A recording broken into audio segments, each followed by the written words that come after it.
إن الحمد لله نحمده ونستعينه ونستغفره ونعوذ بالله من شرور أنفسنا ومن سيئات أعمالنا من يهده الله فلا مضل له ومن يضلله فلا هادي له أشهد أن لا إله إلا الله وحده لا شريك له وأشهد أن محمدا عبده ورسوله أما بعد فأعوذ بالله من الشيطان الرجيم بسم الله الرحمن الرحيم ألم تر إلى الذين خرجوا من ديارهم وهم ألوف حذر الموت فقال لهم الله موتوا ثم أحياهم إن الله لذو فضل على الناس ولكن أكثر الناس لا يشكرون رب اشرح لي صدري ويسر لي أمري واحلل عقدة من لساني يفقه قولي ربي زدني علما وقال سبحانه وتعالى إن الله وملائكته يصلون على النبي يا أيها الذين آمنوا صلوا عليه وسلموا تسليما اللهم صل على محمد كما صليت على إبراهيم اللهم بارك على محمد وعلى آل محمد كما باركت على إبراهيم وعلى آل إبراهيم إنك حميد مجيد ده سورة البقرة آيات نمبر 230 أو 3 بدنا ذكر إن شاء الله 213 نمبر آيات ختم سورة البقرة 213 نمبر آيات ننولي تر 230 نمبر آيات پورې په دې آیاتونو کې الله سبحانه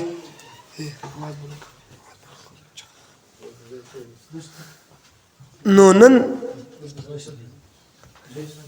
د سورة البقرة آیات نمبر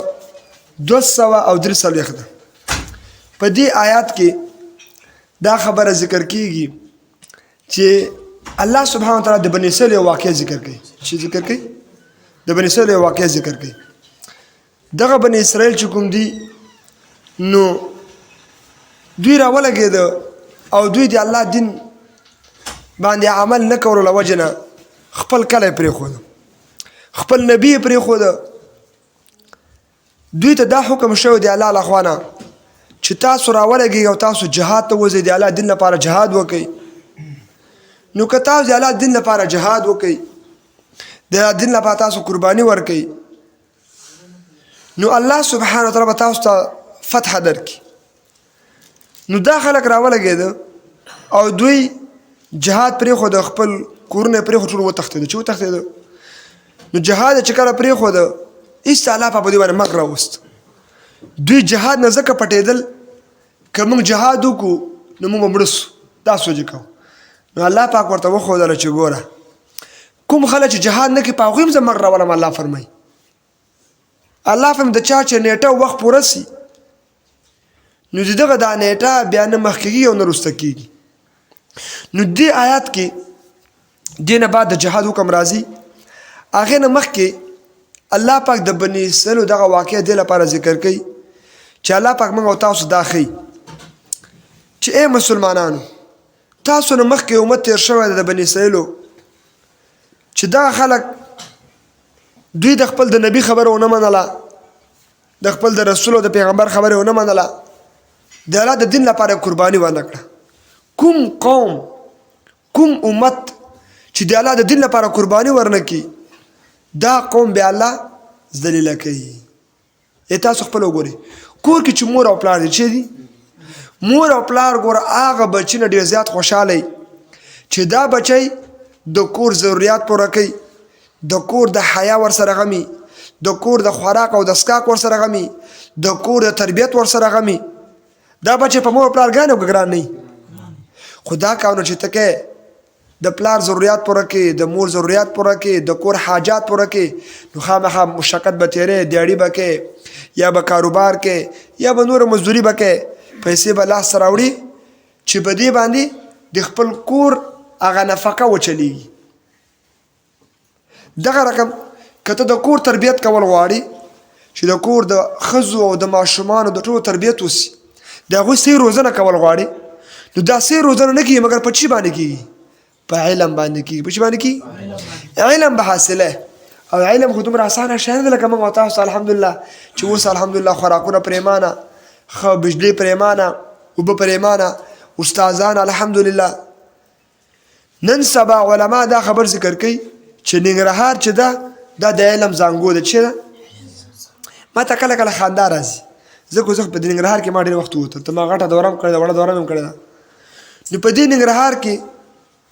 چې کوم قسم علما ته غواړي الله موږ او تاسو ته راکړي دي، که هغه نحویان دي، که هغه صرفیان دي، که هغه د معاني والا دي، که هغه د تجوید والا دي، دا ټول موږ او تاسو ته الله راکړي دي. نو څوک چې ننګرهار نه بل چېرته ځي نو کله کله ما ته خندا هم راځي چې د علم زانګو پرېږدي. ننګرهار چې ده د علم زانګو ده. نو ننګرهار چې د علم زانګو ده نو ته دا ننګرهار پرېږدي او ته بل چېرته ځي نو معلومېږي چې د علم زانګو ده پرېښوده که ځکه ته هر قسم علما الحمدلله موجود دي. نو دې پورې مې خبره کوله د علم دا په خوارۍ او په مشقتونو باندې حاصلېږي. نو دا چې کله بیا حاصل کړه الحمدلله کور د ماشومانو پرورش بیا کوی سي، د مقتدیانو اصلاح کوی سي، د شاګردانو اصلاح کوی شي. علم ډېر مهمه سرمایه ده. نن سبا چې ډېر انسان لپاره اهم ده هغه علم ده، خاص کر به اسلامي علم. الله دې موږ ته دا علم راکړي. نو د دې کیسې باره کې دا خلاصه دا ده چې حضرت شاه عبدالقادر رحمت الله علیه په خپل تفسیر موضح القرآن کې دا واقعه ذکر کړې ده. هغه دا خبره ذکر کوي چې دا یو څو زره کسانو چې یو څو زره کسانو او دوی د خپل ځان د بچ کولو لپاره خپل وطن یې پرېښود، خپل وطن نه وتښتېده. ځکه په دې وطن کې نبي ورته ویلې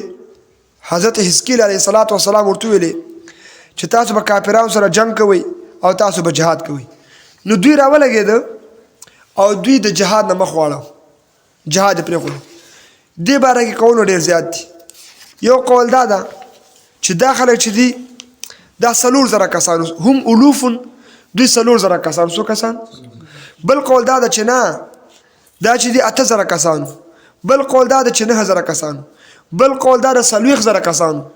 بل دا ټول علامه قرطبي ذکر چا ذکر کړی دي؟ علامه قرطبي. بل قول دا ذکر کړی ده چې دا 1,000 کسانو څخه د پاس. بل قول علامه قرطبي ذکر کړی ده چې دا 80,000 کسانو. څو کسان؟ 80,000 کسان. نو دغه رقم دغه 80,000 کسان کم یا زیات دوی راولګېده او ټول قوم دوی ته خو نبي ویلې که نه چې د الله د دین لپاره تاسو راولګېږئ او تاسو قرباني ورکئ، جهاد وکئ. نو تاسو لکه نن سبا چې موږ عربو ته هم وایو، پاکستانیانو ته هم وایو، افغانانو ته هم وایو چې جهاد ته تیار شئ. چې تیار شئ ځکه که موږ او تاسو جهاد ته تیار سو، موږ او تاسو قرباني ورکو، انشاءالله فلسطین په جهاد فتح کیږي، شام په جهاد فتح کیږي، دا بوسنیا سوا، سومالیا سوا، ایتیا سوا، ایتوپیا سوا، دا څومره اسلامي ملکونه چې کفارو اشغال کړي دي دا ټول به د جهاد په زور فتح کیږي. ګوره خبرې تر څو پورې چې عرب بیا د مالدار خلک بیا د علما بیا د عوام دا ټول تر څو پورې جهاد ته تیار نه، چې تیار نه نو موږ او تاسو عزت نسو حاصلولی. عزت موږ تاسو هغه وخت ملاویږي چې کله ټول علما، قراء، عوام، خواص، مالداره دا مالداره خلکو باندې جهاد ډېر بد لګېږي. او وجه چې ده چې د منافق علامه به وایي دی چې جهاد به بد پرې لګېږي. دا څه جهاد جهاد جهاد ورته عزتمندو دا جهاد باره کې دا پوره واقعه دلته راغلی شي راغلی ده. 80,000 کسان ورته علامه قرطبي فرمایي 100,000 کسانو 80,000 کسانو بني اسرائیلو کې او دوی خپل پیغمبر حضرت حزقیل علیه السلام خبر ونه منله. حضرت حزقیل علیه السلام ورته تاسو ټول جهاد ته وځئ او تاسو ټول قرباني ورکئ. نو دوی راولګېده او د پیغمبر خبره ونه منله. نو دوی چې د پیغمبر خبره ونه منله جهاد یې ونه کړو نو دوی خپلو کورونو وتښتېده لاړ. بل چې څنګه بل چې لاړ الله په دوی باندې مر راوست. شي پرې راوست الله دا ټول مردار کړه. هلته چې ټول الله مردار کړو نو حضرت حزقیل علیه السلام ته الله پاک ویلې چې ای زما نبي که ستا خوښی زه تا ته وښیم چې مړي څنګه راژوندی کومه.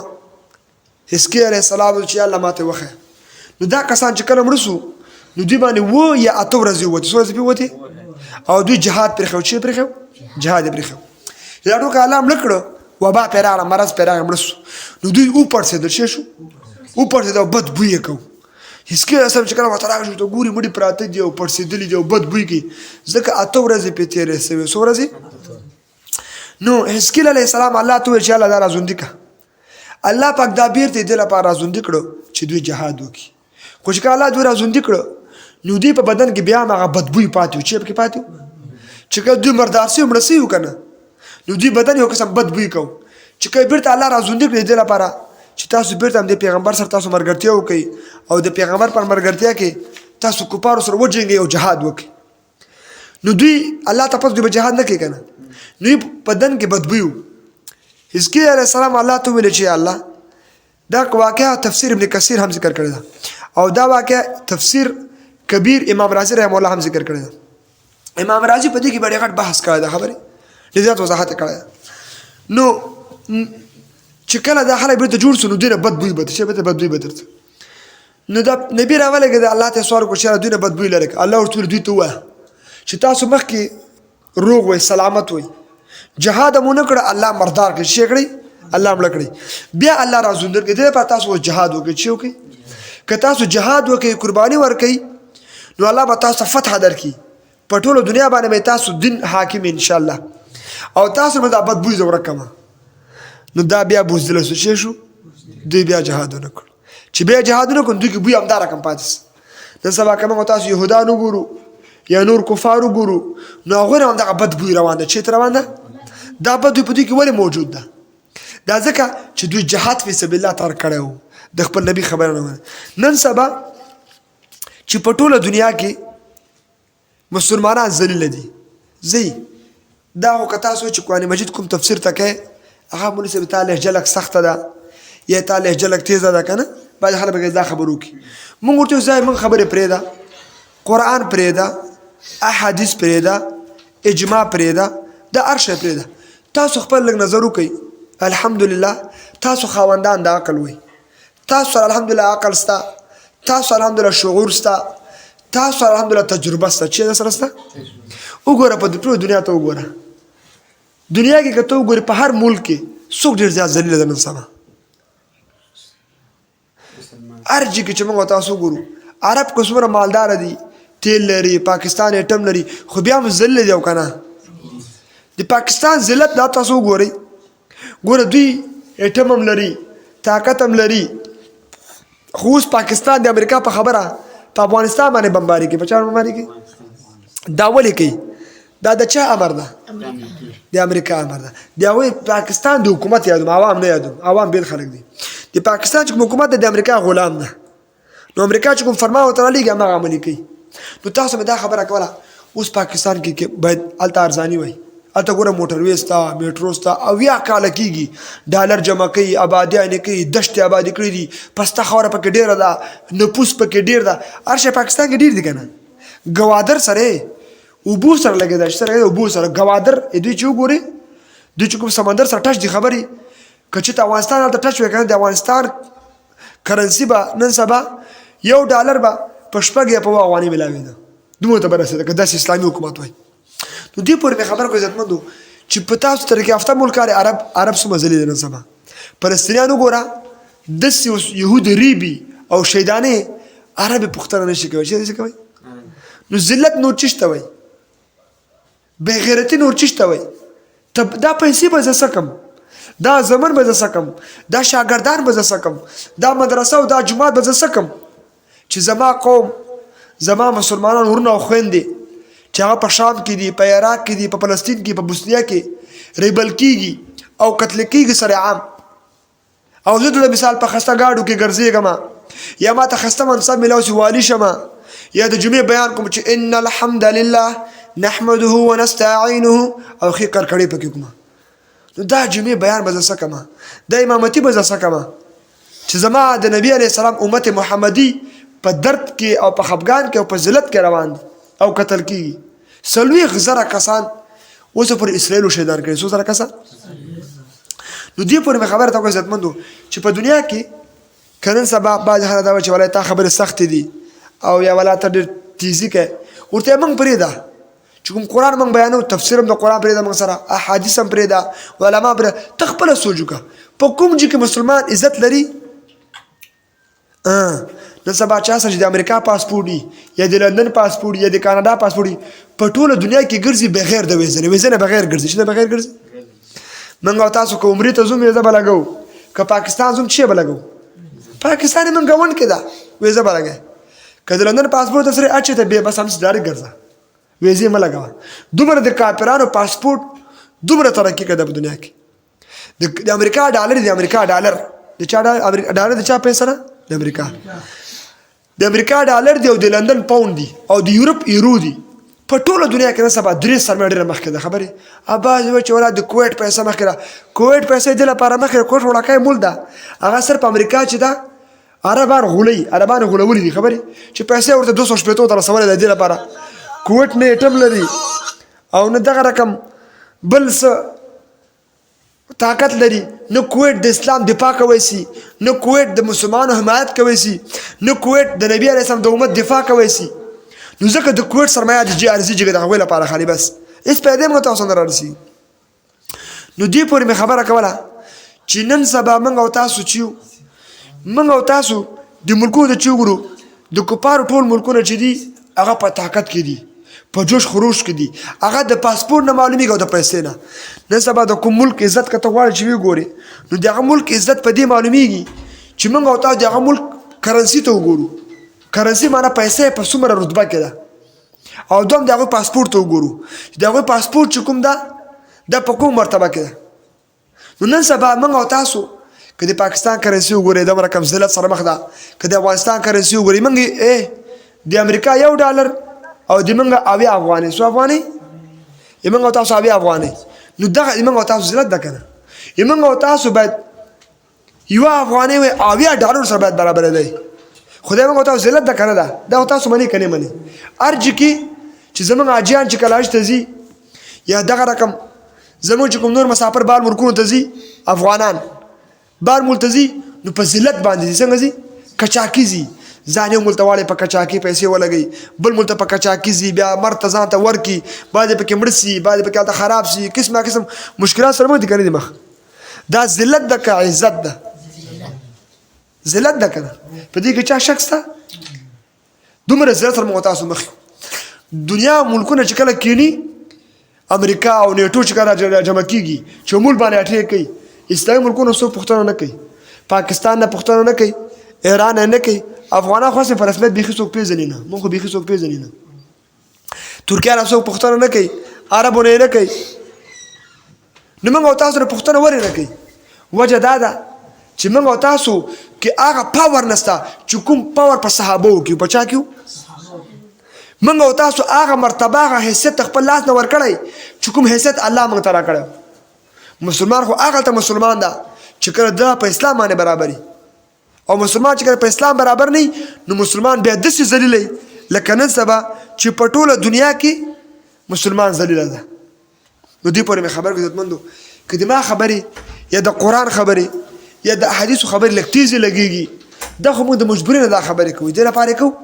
چې موږ د خپل خپلوان ټول رایق شي له خیره ګاونډیان دي که موږ سپین ږیري مشران دي که ځوانان دي که دا پیغلې دي دا ټول موږ سره په اسلام باندې پوره ودرېږي په اسلام باندې مضبوطې منګولې ولګوي او دین ته خدمت وکړي نو بیا به دا دین عزتمند کېږي تر څو پورې چې موږ او تاسو پوره قربانۍ ته تیار نه سو او د اسلام لپاره پوره قرباني ورنکړو اصلاح خپل مقصد ونه ګرځو شپه ورځ غم خادي خپل قرباني خپل عبادات معاملات ټول د الله په دین باندې برابر نکو د قرآن مجید په قوانینو برابر نکو موږ او تاسو عزت نسو ګټئ والله که عزت حاصل کو عزت ګوره په دې نه چې ته ټم بم جوړ کړې پاکستان ټم لري که نه لري عزت یې تار ده امریکا ورته په غوسه ده موږ هم خفه ده موږ هم تر خفه یو خپل ملک هم قیمتي راغلی ده عوام حکومت نه خفه دي حکومت عوام نه خفه دي حکومت کې پارټیانې جوړې کړي دي یو د عمران خان پارټي ده بل شهباز شریف ده هغه نه مخکې بوټو وه همدا پارټیانې پکې چلېږي چې پکې چلېږي کوم چې د حکومت کسان دي د ټولو کورونه په لندن او په فرانس کې دي چېرته دي پاکستان کې څوک باچایي کوي حکومت کې نو د هغوی ټولو د حکومتي خلک چارواکي د هغوی ټولو پیسې په بار ملک کې دي کوم ځای کې دي یا په لندن کې پیسې هلته دي بینکونه کورونه هلته دي یا په فرانس کې دي اکثر په دا شریف خاندان دا شهباز شریف او نواز شریف دته شریف خاندان ویل کېږي دا شریف خاندان چې دا دوی ټول کورونه په فرانس او په لندن کې ما خپله کتلي دي کورونه په لندن کې دوی خپل کورونه جوړ کړي ته یې مسلمان د مسلمان ملک مشر یې او تا کور په فرانس او په لندن کې شی کوي نو معلومیږي ته دا مغول سړی چا سړی د چا چې کوم ځای کې کور یې کوم ځای کې اوسېږي د هماغه ځای باشنده یې کوم ځای باشنده یې اوس موږ تاسو افغانستان کې اوسېږو که نه الحمدلله همدام کور ده همدلته به مړه کېږو له خیره همدلته به له خیره ژوند هم کوو له خیره همدلته به له خیره دین هم نافظو له خیره همدلته به له خیره دین هم خلکو ته ښیو له خیره ځکه دا خپل وطن ده که نه نو د چا چې کوم وطن خپلې کور یې عملته او اوس ګوره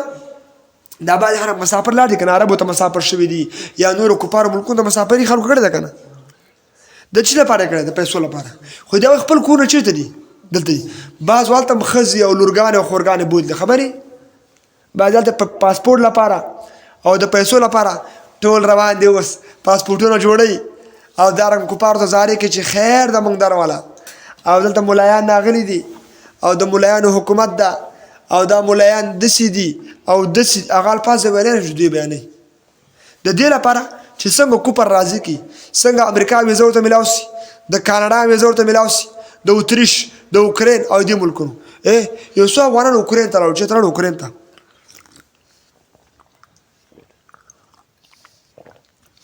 الحمدلله اوکراین ته لاړو د جنګ نه مخکې هلته کیس یې ورکړی هلته الله په جنګ مسلط کړ نو دې پورې خبر ته کوم عزتمندو چې د موږ او تاسو او د ټولو انسانانو او پیریانو کامیابي په اسلام کې ده ګوره څوک چې ور اسلام ته را داخل شو نو بیا به اسلام پوره د خپل ژوند هغه مقصد ګرځوي تر څو په چې اسلام موږ ته د ژوند مقصد نه سي که نه موږ او تاسو عزت ولا که پیدا کړو زه د خپله تجربه زه خیر دې تاسو ټولو کشر یم زه چې تاسو کې کشر یم دا ما خپله کشه تجربه کړې ده لس کاله کېږي د ما 11 کاله افغانستان ته راغلی یم چې دین لپاره ما څومره قرباني ورکړې ده هغې نه الحمدلله په ښه نعمتونه راکړي دي هغې الحمدلله په ښه شیان راکړي څومره چې په دین کې ما ته اوله صدمه رسېدلې ده په دین کې ما ته مثال ما دنیا کاروبار کوی شوی که نه دنیا کاروبار ما ونه کړو دنیا کاروبار مې نه کړ الحمدلله مدرسه مې وویلې طالبي مې وکړه ساده ژوند مې کوه الحمدلله 11 کاله ووته الحمدلله ما سره هغه ملګري چې بار ملکونو کې دي اوس ما ته وایي چې کشکې موږ هم تاسو سره ولاړ وای او کشکې موږ هم دین زده کړی وای او کشکې اوس زموږ هم مدرسه وای کشکې موږ هم دا رقم بیان کولی سوی کشکې موږ هم په تفسیر پوهېدلی هغوی ما ته وایي تا تفسیر پرېږده غټه دوره پرېږده وړه دوره پرېږده د الفلا پوهنتون د شریعتو ما شریعت لیسانس کړی ده په الفلا کې غټه دوره پرېږده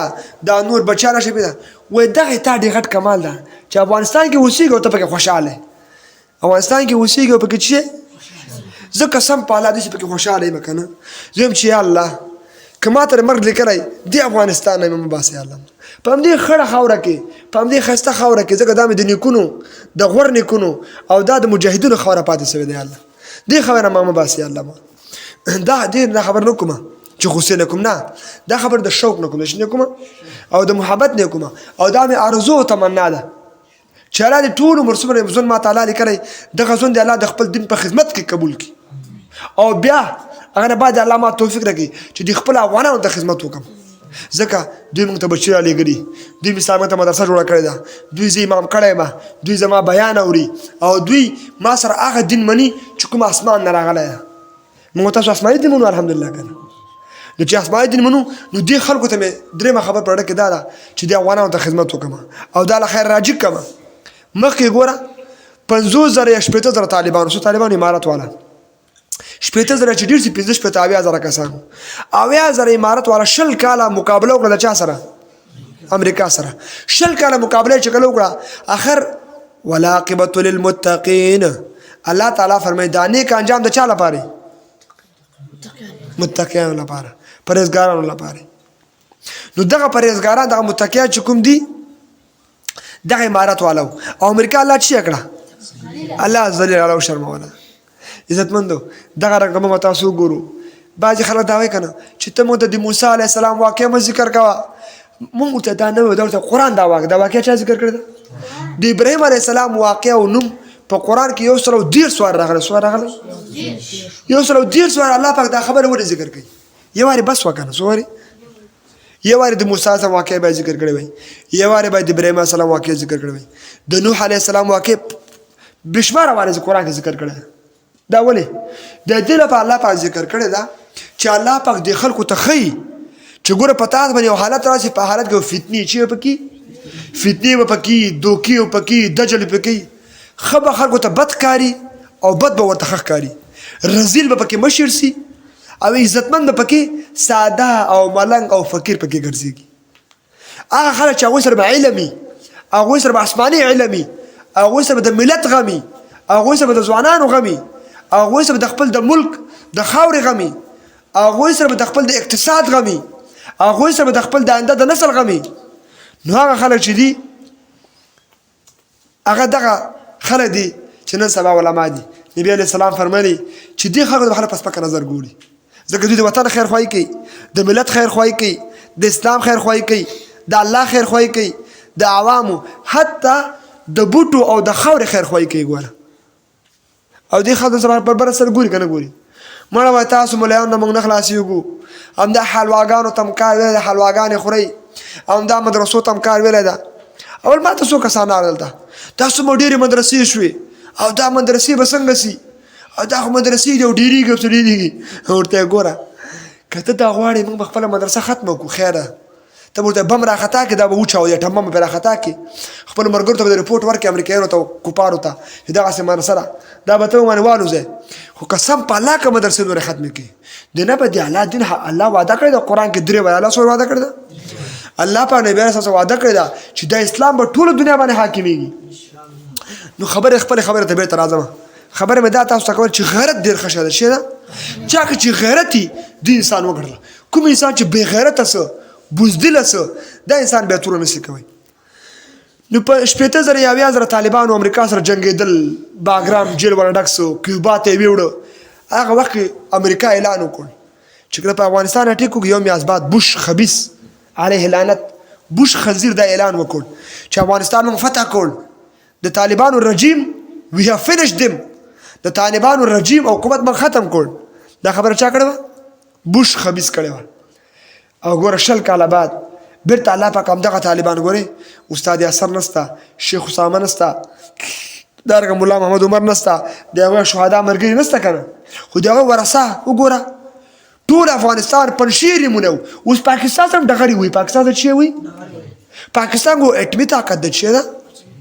په اعتبار ظاهر یادومه کنه کوم طاقت چې مدرسو والا لري کنه دا فدایان استشهادیان او د علما دا مجاهدین دوسره چې کوم پاور ده کنه دا پاور په ټول نړۍ کې نسته. ګوره خبرې د استشهادیان ډېر غټ پاور ده، خو دې باندې تاسو نه پوهېږئ. اوس ښه تاسو په خپل قیمت باندې نه پوهېږئ، تاسو قیمت الله ته معلوم ده او رسول ته معلوم ده او نیټو والا ته معلوم ده، سخت نه ډارېږي. نو دې پورې مې خبره کوله چې دې امارت والا قرباني ورکړه 50-60 کسانو. ښه نو الله پاک دومره غټه فتح ورکړه که اوس ټول افغانان راولګي شی ولګي ټول افغانان تاجک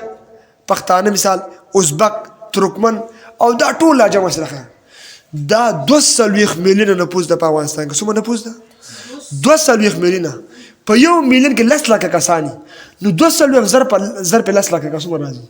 دومره ډیر نفوس دی مو تاسو کله ټول افغانان غیرت کوي اوس شپه ورځ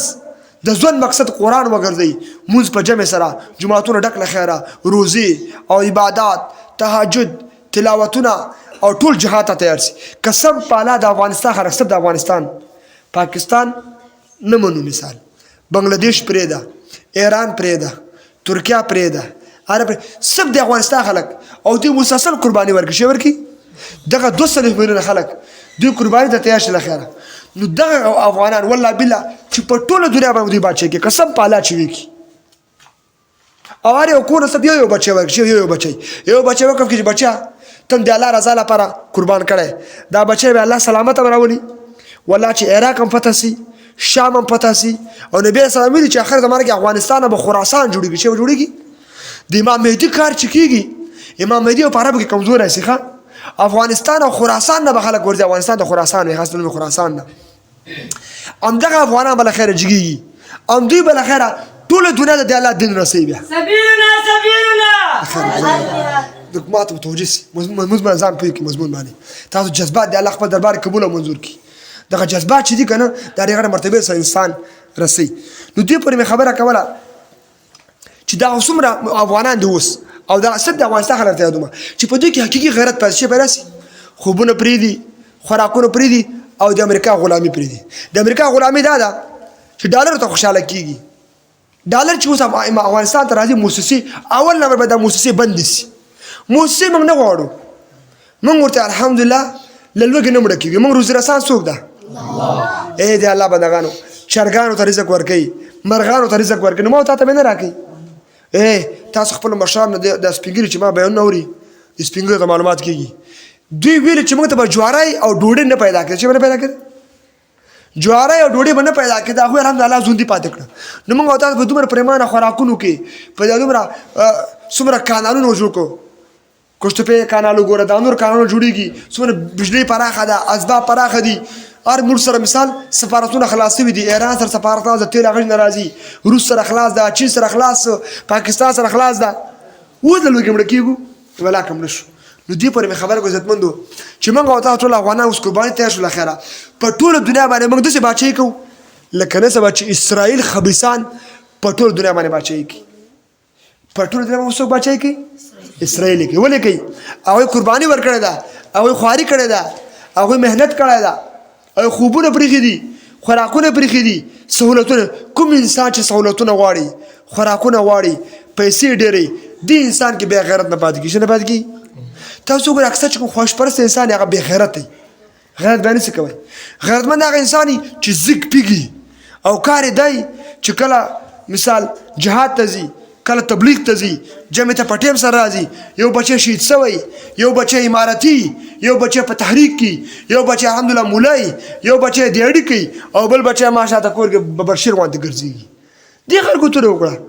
د دې مالداره بچیان تاسو وګورئ ټول پړپوس دي، ختم دي. نه پکې دین شته، نه پکې غیرت شته. چې لږ یو کس مالداره سي کور یې هغومره بې حیا راسي. ټچ موبایل کور کې عام کړي، نیټ عام کړي، ټي وي عام کړي. دا د موږ د مالدارانو حال دی. چا حال ده؟ چې مالدار سي هغومره دوسه سي، چې مالدار سي هغومره بې غیرته سي، چې مالدار سي جهاد بد لګېږي، چې مالدار سي مدرسې سره ورانوي، چې مالدار سي په جومات جوړ کړي خپل نوم لپاره جوړوي. چې والا ما خطوره کړی وره د جماعت داسې جماعت نن من ښار کې وکړو. خاصه جماعت ښار جوړ شوی ده خالي و. چې جماعت په خلکو آبادېږي، په طالبانو آبادېږي، په مدرسه آبادېږي. دا اوس نه ده زینت المکان بالمکین خبره ده. نو عزتمندو خپلې خبرې ته راځمه. د بني اسرائیلو واقعه مې تاسو ته ذکر کړه. دغه بني اسرائیلو د الله دین سره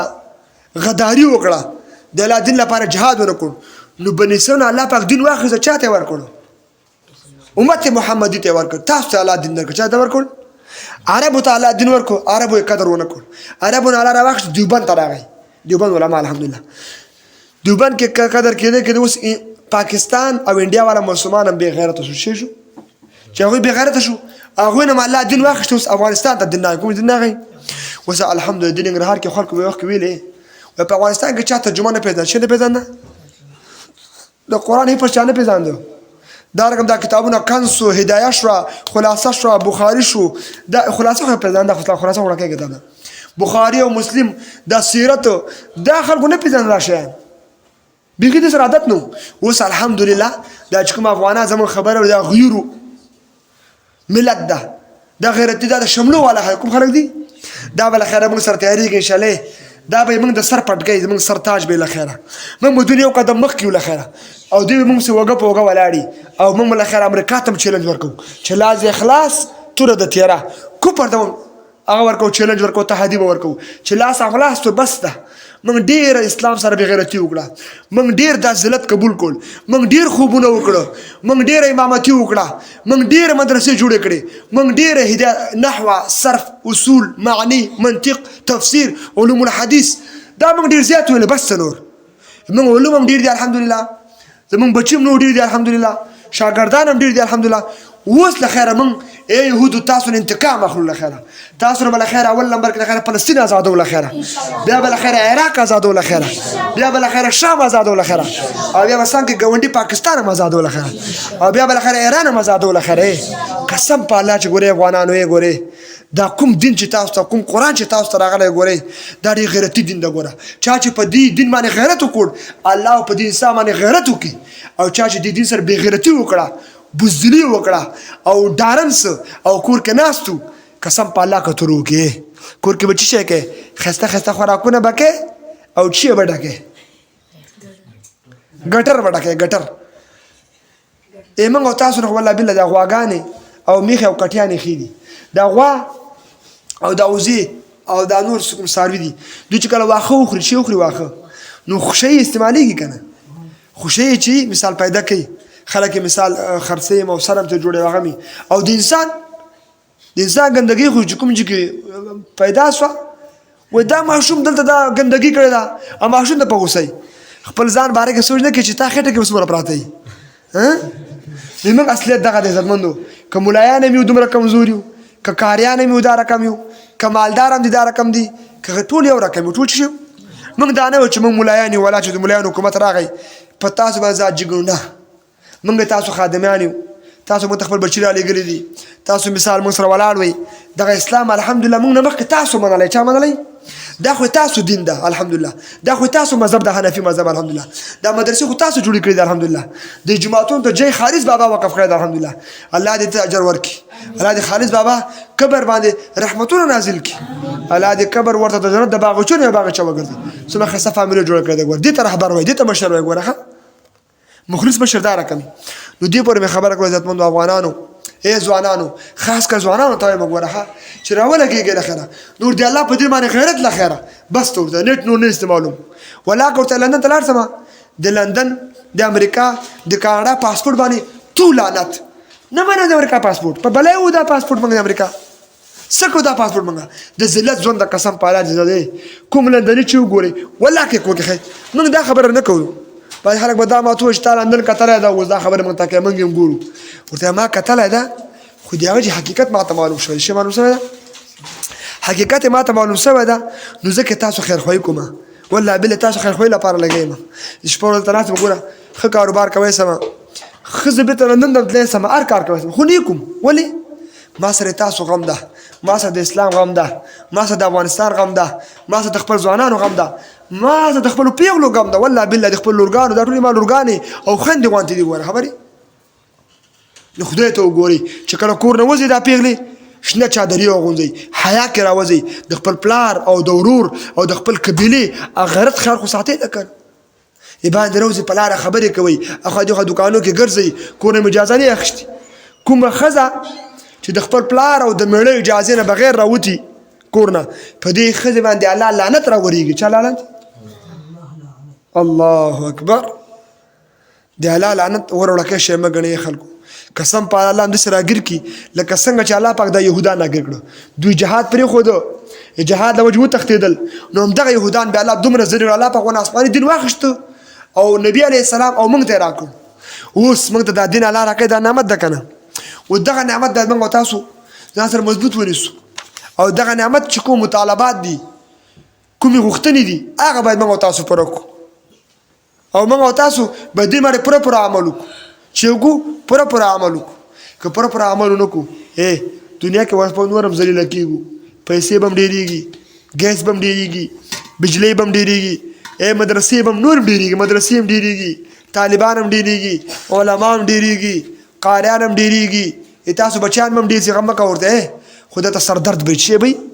بچي نه ولا که خیر وګوره ګوره الله فرمایي چې انما اموالکم و اولادکم فتنه الله فرمایي تاسو اولاد تاسو اموال دا ټول شی دي دا فتنه ده الله فرمایي شی دي دا فتنه ده الله تعالی فرمایي نو دغه رقم چې دا فتنه ده نو الله فتاو دا مال نه مه ډېروئ کوم انسان چې مال ډېر کړي نو دې انسان مال کې بیا خیر نه ګوره تاسو کله مالدار انسان کته چې فدیه یې کړی او جهاد یې کړی والله که پیو کې هغه موږ پورې هم خاندي چې دا کومې خبرې کوي ته ورته موږ مثال داسې ده لکه موسی علیه السلام ابراهیم علیه السلام او ورته تا مثال داسې لکه فرعون تا مثال چې ده ته خانده موږ پورې خیره ورته محشر میدان کې پته ولګېږي چې الله په مخ کې ولاړ یو مولانا بجلیګر خبره چې کوي که نه مولانا بجلیګر خو پاکستانی ده که نه چې نه مولانا بجلیګر او شیخ حسن جان دا پاکستانیان دي ګوره خبرې د پاکستان علما موږ منو خو هغه خلک نه منو د امریکا غلامي کې د امریکا په غلامي باندې موږ ملک ته مشکل رسوي او زیان رسوي نو علامه هغه دا وایي مولانا بجلیګر وایي توحید تو یہ ہے و دغه توحید د خبرې د محشر په میدان کې الله پاک ما ته وایي چې دغه زما بنده د دواړو جهانونو نه خبر راغلی دی لپاره چې زما په دین باندې عمل کو او خلکو دین ورسره نه مانو نو الله به وایي چې پلانکی د پلانکی زوی ډایرکټ جنت فردوس ته داخل شي د وجه د دې نه چې د دین لپاره قرباني ورکړې وه د دین لپاره خدمت کړی د دین لپاره شپه ورځې وکړې وه د دین لپاره خوبونه پرېښي وو د دین لپاره سهولیات پرېښي وو نو کوم انسان چې د الله لپاره خوبونه پرېږدي د الله لپاره دنیا پرېږدي نو الله په بیا دې انسان ته عزت نه ورکوي عزتمندو موږ تاسو افغانان یو که نه افغانان دومره غیرتي خلک چې کور ته ورسي چېرته ورسي چې کور ته ورسي ګوره خبرې پراخه تندي باندې سره ملاقات کوي پراخه تندي باندې سره کسي پښتون یو که بې غیرت دی مروت پکې نه غیرت پکې نه نو هغه بیا ټنډه به ګرجه نیولي نو بیا بې غیرته راکنه نو غیرتي پښتون هغه ده چې ورسي کور ته قدر به دې که ته دښمن هم تا به قدر کوي و زه والا دما کور ته راغلی او زه والا دا دغه ده نو دغه رقم دوی پر مې خبره کوله چې موږ او تاسو ته چې د الله په دین باندې اوس موږ تاسو غیرت وکړو نو الله موږ تاسو باندې غیرت نه کوي چې یو پښتون په موږ باندې غیرت کوي یو تربور په موږ باندې غیرت کوي نو الله موږ باندې غیرت نه کوي قسم په الله دې غیرت را باندې وکړي چې الله په موږ تاسو ساتي لکه څنګه چې الله په د اسلامي امارت مجاهدین الله ساتلی وګوره خبرې دا موږ الله ساتي نو ټول افغانان له خیره سر نه موږ تاسو توبه باسو چې الله موږ علماونه اول مولایانو نه موږ مولایانو نه ډېره کوتاهي شوې دی الله موږ قاریانو ډېره کوتاهي شوې دی الله موږ مفتیانو ډېره کوتاهي شوې دی الله موږ ډېره سستي کړې دی الله دې نه بعد موږ نور سستي نه کوي الله موږ ته بخښنه وکړي الله موږ که ځوانان دي به ټول توبه وباسي که پیر دي به توبه وباسي علما به توبه وباسي طالبان به توبه وباسي مالدار به توبه وباسي غریبان ټول الله ته توبه وکړو اجتماعي توبه چې کله وکړو خیره الله به توبه قبلوي او الله به موږ ته بیا نور رحمتونه نازل کړي او قسم په الله چې ټول ملک دې ته تیار سي چې من کار جهاد ده او زمون کار فلسطین فتح کول دي او دا رقم عراق فتح کول دي او د یهودو په سترګو سترګې اچول دي او موږ د خپل د قرآن لپاره د اسلام لپاره د نبی اعظم د احادیثو لپاره د خپل مذهب لپاره موږ فدیه او استشهادي ته تیار یو نو دې پورې مې خبره کوله چې ټوله دنیا به بیا قسم په الله موږ تاسو په قدمونو کې پرته پښې پرته یې موږ تاسو خپل کې مولا چې پرته قسم په الله کوپار براته زاري کوي چې خیر د گزاره کوي ورته نه اسلام کې گزاره موږ نه کوو بس موږ ډېر گزاري وکړي موږ ډېر وظیفې وخوړې موږ ډېر ویلې پلانکې به خپسي مالدار به خپسي پاسپورت والا به خپسي نو نور ته لندن والا لحاظ کوو نه د امریکا والا لحاظ کوو نه د مالدار لحاظ کوو نه د مولا لحاظ کوو نه د کاري لحاظ کوو سب دغه چا لحاظ کوو هغه به زموږ مشري خپل پټکی به ورته اوارو دغه به خدمت کوو چې هغه په دین باندې موږ سکلک درېږي او دین ته قرباني نه ورکوي دین لپاره درېږي نه او دنیا ته ښه شین ډک ده دنیا لپاره ښه تکړه ده یو لندن ته لیږي بل فرانس ته لیږي بل امریکا ته لیږي بل ته دکان جوړوي بل ته کاروبار جوړوي دغې ښه تکړه دي که نه او دین ته ملا ماته ده نو داسې مالدار انسان خو دین او مونږ ته بیا هغه مالداره ښه ده چې جو بایډن خو به ډېرې پیسې لري که نه تا په جوړ ته بیا هغه سره مالدار انډیوال نه کوو جو بایډن سره هندوانو سره ډېرې پیسې به څه کوو یمه خو سب دومره دنیا په کار ده چې سب ضرورت پر افسي شي رافسي ضرورت او ته خو که موږ ته تاسو سادهګان وي ورته تاسو لیونی وي تاسو لیونی شوي ورته دنیا دومره لیونی کړي وي خواهش اسبابو خوراکونو دومره لیونی کړي وي چې د الله دین درنه پاتې ده موږ لیونی ورته که تاسو خپله تاسو قناعت وکړئ ځه خیر ده یو شپه ارام سره کښېنه شین چای ځان ته واچوه او ګوړه ځان سره لاس کې ونیسه لږ ګوړه خوره یو غړپ شین چای چکه او سوچ پې وکړه ځه ما خو تاسو ویلې قرآن خبرې پرېږدئ احادیث پرېږدئ اما بیان پرېږدئ ځکه اما بیان لږ سخت دي زه بیان مثال مشکل نشته ده خو تاسو خپله سوچ وکړئ چې موږ په کوم ځای کې پراته یو موږ څومره تباهي سره مخ یو موږ څومره او ګوره دا ځوانان یې موږ لا څومره نوره موزي ګوره والله بله چې اوس موږ قرباني ته تیار نسو ګوره خبرې او دین ته کار ونه ویو که نه دومره تباهي به الله راولي ګوره خبرې الله فرمایي یا ایها الذین آمنوا من یرتد عنکم الله تعالی فرمایي من یرتد منکم عن دینه فسوف یأتی الله بقوم الله فرمایي الله فرمایي د ایمان والو هر څوک چې په تاسو کې اسلام نه واوښتو زر د الله به تاسو ختم کړي الله بل قوم راولي دا قوم د الله سره محبت کوي الله به دوی سره محبت کوي او دوی چې دي اعزة اذلة على المؤمنين اعزة على الكافرين په مؤمنانو باندې به دوی نرمي کوي مؤمنانو سره او کفارو باندې به سخت ورځي کفارو باندې به فدایي کوي کفارو باره کې به دا وایي چې جهاد ورباندې داسې فرض ده لکه څنګه چې د ماخوستن لمونځ فرض ده